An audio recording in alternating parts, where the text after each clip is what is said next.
Hey everyone, welcome back. Ready for another deep dive? Absolutely. Always ready to explore. Awesome. So today we're going deep into the world of a creature that's seriously impressive, the Orinoco crocodile. Yeah. Running critically endangered, folks. And get this, they can grow up to 20 feet long.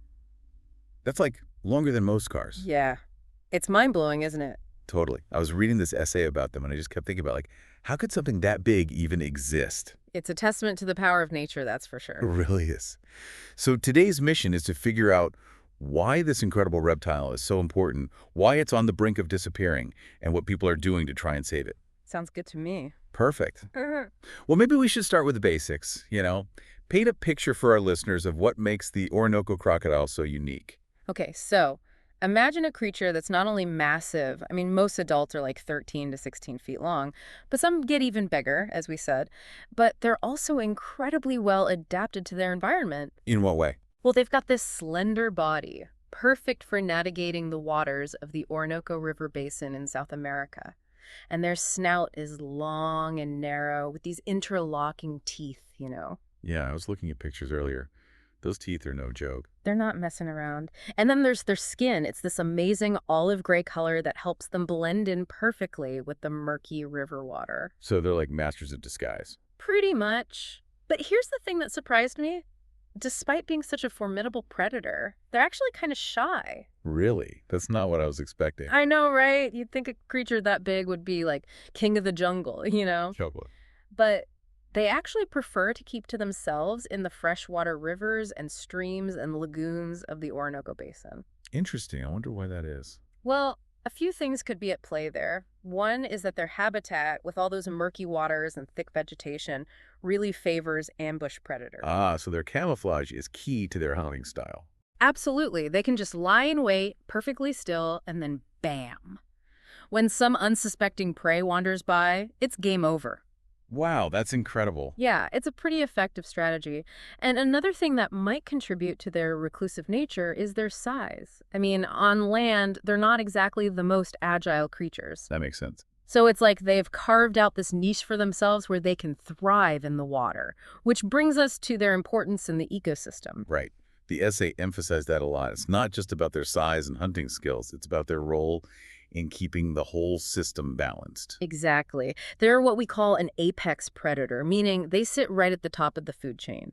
And that position comes with a lot of responsibility. How so? Well, by preying on a variety of species, they actually help prevent any one population from getting too big and throwing the whole ecosystem out of whack. They keep things in check.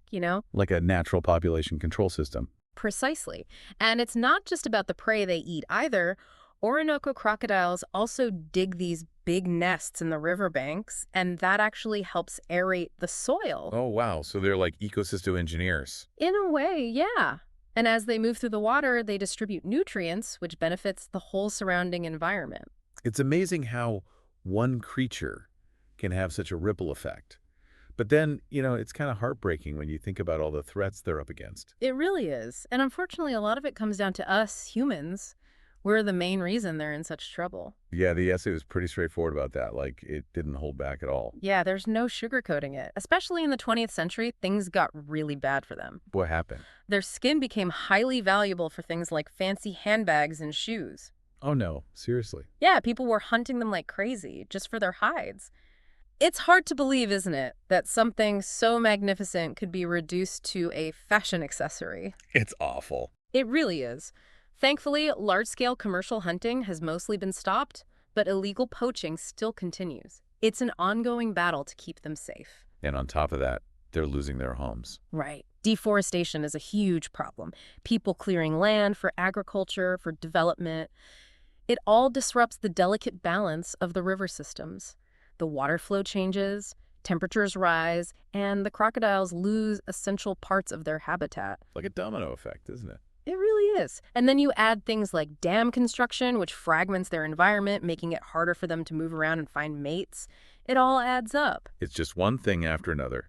And I was reading about how they're also facing competition from other species, like the spectacled caiman. Oh, that's a tough one. That's a classic example of what can happen when invasive species are introduced. So these spectacled caimans, where did they come from? Well, they're native to other parts of South America, but for whatever reason, they were introduced to the Orinoco Basin, and they're thriving there, Right. unfortunately. And what makes them such a threat to the Orinoco crocodile? They're smaller, but they're also more adaptable and more aggressive. They compete with the crocodiles for resources, putting even more pressure on an already struggling population. So you've got poaching, you've got habitat loss, you've got competition from invasive species, and then on top of all of that, you have the looming threat of climate change. Yeah, that's the big one, isn't it? It affects everything: water levels, water quality. The whole delicate balance of the Orinoco Basin is at risk. It's a lot for any species to overcome. It is, but thankfully there are people out there fighting for them. That's good to hear. Yeah, there are some amazing conservation efforts underway. Like what? What are people actually doing to try and save these crocodiles? Well, captive breeding programs are a big one. They're working really hard to increase the population numbers. And how's that going? It's showing promise. And some of those crocodiles are actually being reintroduced into carefully selected areas in the wild. That's where protected areas like national parks and wildlife reserves come in. They provide safe havens. Exactly. They give the crocodiles a chance to recover and reproduce without all those constant threats. That's fantastic. But are those efforts enough? I mean, it just seems like such an uphill battle. It is a huge challenge, no doubt. One of the biggest hurdles is funding. Conservation work takes a lot of resources, and it's always a struggle to secure enough money to keep these programs running. Yeah, that makes sense. And then there's the whole issue of public perception. What do you mean? Well, a lot of people see crocodiles as dangerous, as something to be feared. Right, I can see that. But we need to change that. We need people to understand that these animals are important, that they play a crucial role in the ecosystem, and that they deserve our respect. So public education is key. Absolutely. And it's not just about educating people within the countries where the Orinoco crocodile lives. We need a global effort. Because, as you said before, these crocodiles don't respect political boundaries. Exactly. The Orinoco River Basin spans multiple countries, so international cooperation is absolutely essential if we want to see real long-term success in conservation efforts. We need everyone on board. Governments, scientists, local communities all working together. That's a big ask. It is. But I have hope. When people come together, we can achieve amazing things. That's true. Well, we've covered a lot of ground here today. We've learned about the Orinoco crocodile's incredible size, their adaptations, their crucial role in the ecosystem, and the very real threats they face. But we've also learned about the people who are fighting to protect them. Yeah, they're true heroes, in my opinion. Absolutely. I think it's easy to get overwhelmed by the scale of the problems facing our planet, but stories like this remind us that we can make a difference. Exactly. Every action counts. Speaking of action, do you have any final thoughts you'd like to leave our listeners with? Let me think. I guess what I'd say is this.